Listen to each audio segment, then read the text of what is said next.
Hello everyone, কেমন আছো সবাই? আশা করছি সবাই ভালো আছো আর আমিও অনেক অনেক ভালো আছি। তো চলে এসেছি আবার নতুন একটা ব্লগ নিয়ে। আর এটা হলো সোমবারের ভিডিও। আর সোমবারে তো তোমরা সবাই জানো সারা দিন ধরে বৃষ্টি হয়েছে। তো আর যেহেতু সোমবার ছাড়া আমরা কোনো কাজই করতে পারি না, সোমবারে আমার বরের ছুটি থাকে আর সেই দিনেই আমাদের যত কাজ থাকে সবগুলো সেই কাজগুলো সব সেরে নিতে হয়।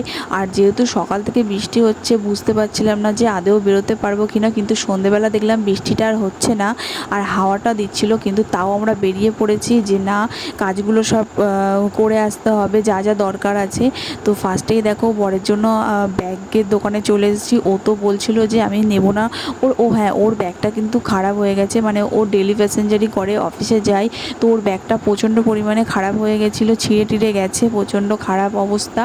তো ও কিনবে না করছিলো, সেফটি পিন মেরে অনেক দিন ধরে চালাচ্ছে। তো আমি ভাবলাম আমি ওকে একটা ব্যাগ গিফট করি। তো ওকে আমি একটা ব্যাগের দোকানে নিয়ে এসেছি। তো ও অনেকক্ষণ আমাকে বলছে যে আমি নেব না, ছাড়ো। তাও আমি জোর করে বললাম যে না, তোমাকে একটা ব্যাগ আমি গিফট করব। তো এই দোকানের ব্যাগগুলো খুব একটা পছন্দ হয়নি। তারপরে দেখো আমরা ওই দোকান থেকে চলে এসেছি আর আমাদের ঘরের দরজাটা প্রচণ্ড পরিমাণে খারাপ অবস্থা, ভেঙে চুরমার হয়ে গেছে। আজ বছর ধরে আমরা দরজা ব্যবহারই করি না, ওইভাবে পড়ে রয়েছে। তো ফাইনালি আমরা ভাবলাম না, একটা ঘরে দরজা লাগানো দরকার। তো তার জন্য আমরা দরজার দোকানে চলে এসেছি। আর দেখো আমরা এখানে দরজাটা পছন্দ করছি আর আমার কিন্তু এই ব্রাউন কালারের দরজাটা খুবই ভালো লেগেছে। তো সেটাই আমরা পছন্দ করছিলাম। এখনও ফাইনাল কিছু জানিয়ে যায়নি যে কোনটা নেব এক্স্যাক্টলি। এই যে দেখছো ব্রাউন কালারের যে দরজাটা রয়েছে, তো এই দরজাটা আমার খুবই পছন্দ হয়েছে। তো দারুণ কিন্তু লাগছিল দরজাটা। আর আমাদের আগের যে দরজাটা রয়েছে সেটাও ব্রাউন কালারের।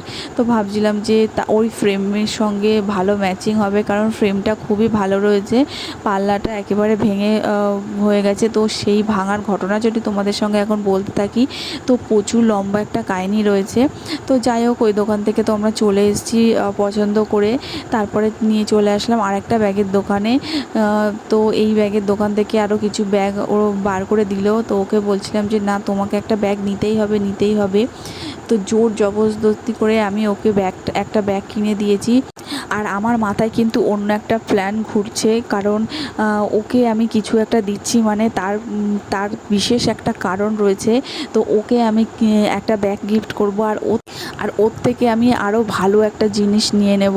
সেটাও বুঝতেও পারছে না যে ওর ঘাড় ভেঙে আমি কী নিতে চলেছি। তো ফাইনালি দেখো এই ব্যাগটা ওর খুবই পছন্দ হয়েছে। আর এই ব্যাগটার দাম 580 টাকা বলেছিল। তো কম সম করে পুরোপুরি 500 টাকা করে নিয়েছে। তো ব্যাগটা আমি তোকে গুছিয়ে দিয়েছি। আর তারপরে দেখো আমি এই রিং লাইটের দোকানে চলে এসেছি। গাইস, ভাবতে পারছো 500 টাকার জিনিস দিয়ে আমি ওর কাছ থেকে এখন নেব 5000 টাকার জিনিস। মানে ও এখন ভাবছে আমি কেন ব্যাগটা নিলাম, কিন্তু কিছু করার নেই, নিয়ে নিয়েছে। আর আমি ওর কাছ থেকে এখন নেব 5000 টাকার জিনিস। গাইস দেখো, এই রিং লাইটটার দাম 4999 টাকা বলেছে। তো আমরা এই রিং লাইটটা খুবই পছন্দ হয়েছে। আর এটা দেখো 3 রকমের কালার হবে, 3 রকমের ইয়েলো, হোয়াইট আর হচ্ছে একটা কেমন একটা অন্যরকম টাইপের কালার। যাই হোক, এই রিং লাইটটা খুবই আমার পছন্দ হয়েছে। তো আমার বর ভাবছে কি করতে যে আমি ওর থেকে ব্যাগটা নিলাম, কে জানে। তো যাই হোক, এখন ওর কিছু করার নেই, আমি যেহেতু বলেছি আমাকে এটা কিনে দিতে হবে, ও এখন না করতেও পারছে না। তো যাই হোক, দেখো রিং লাইটটা আমরা সব কিছু সেটিং করে নিচ্ছিলাম যে কেমন হবে না হবে, কিভাবে হচ্ছে লাইট বাড়াতে হবে কমাতে হবে, সব কিছু এই দাদাটা দেখিয়ে দিচ্ছিল। তো রিং লাইটটা নিয়ে কিন্তু আমি ভীষণ পরিমাণে হ্যাপি হয়েছি। আর এটা নিয়ে যাব কি করে, আমরা তো সাইকেলে করে এসেছি। আর গাইস, এই রিং লাইটটা কিন্তু অনেকটা বড়। তো দেখো দাদাটা ভালো করে পরিষ্কার করে দিচ্ছে আর ভালো করে এটা প্যাকিং করে দেবে।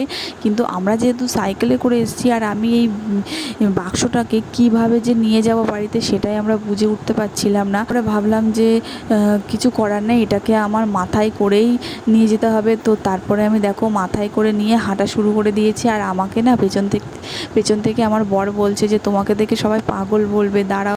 তো আজকের ভিডিওটা তোমাদের কেমন লাগলো অবশ্যই কিন্তু কমেন্ট করে জানিও। Tata, bye bye.